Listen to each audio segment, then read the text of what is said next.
भेट घेतलेली आहे. वाढदिवसाच्या शुभेच्छा देण्यासाठी तुम्ही ठाण्यामध्ये आलेला आहात. नेमक्या काय शुभेच्छा तुम्ही दिलेल्या आहेत आणि शुभेच्छांव्यतिरिक्त काही राजकीय गप्पा रंगल्या होत्या? नाही, आता कुठं वेळ आहे. आजचा दिवस तर शुभेच्छाचे आहे आणि एकनाथजी सारखा अतिशय दयाळू आणि मनमिळावू नेतृत्व या राज्याला कायम राहिलं पाहिजे.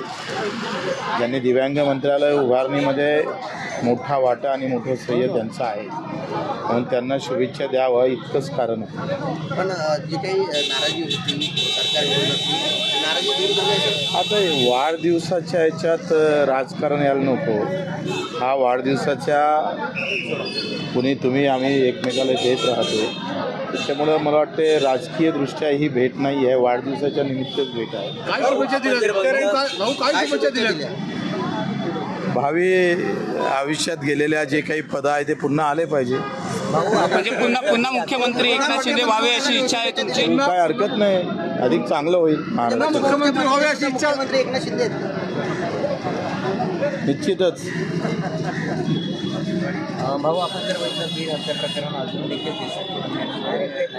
एकीकडे मनोज जरांगे पाटील यांचं आंदोलन सुरू आहे, तर सुरेश दस हे वारंवार त्याच 8 दिवस झाले. तर संजय राऊत असं देखील म्हणत आहेत मनोज जरांगे यांचं जे उपोषण सुरू आहे ते मागे टाकण्यासाठी सुरेश दसला पुढे केलं जातं. ते बरोबर, अगदी बरोबर आहे.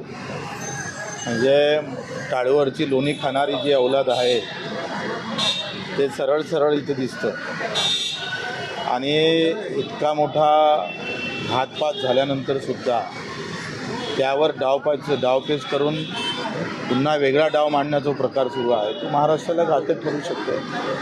हे तर निश्चितच आहे.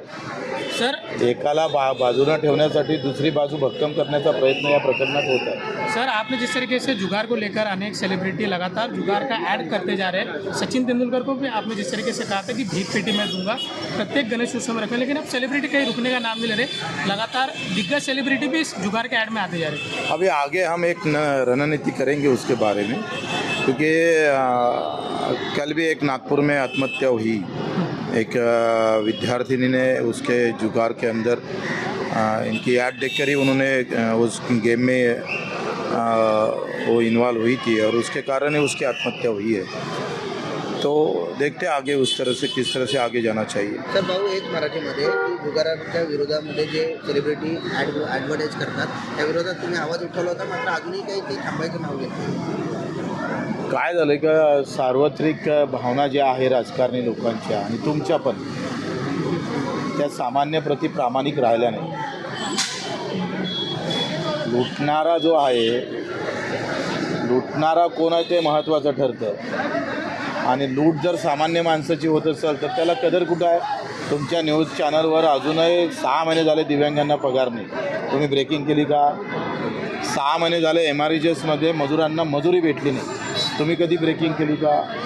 6 महिने झाले. मजुराची मजुरी 6 महिन्यापासून भेटत नसेल, ज्याचा हातावर पोट आहे तो जगत कसा असेल? जाणीव संपली आहे तुमची, संपली राज्यकर्त्याची पण. ABP माझा, उघडा डोळे बघा नीट.